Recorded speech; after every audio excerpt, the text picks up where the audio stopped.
Hello everyone, prime factors of 1458 in seconds. So as we can see 1458 is an even number, so we'll start with dividing the smallest prime, that is 2. This gives us 729.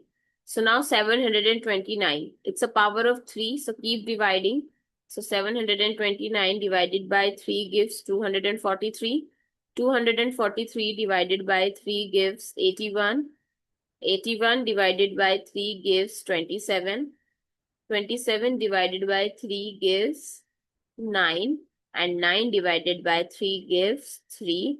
And 3 divided by 3 gives 1.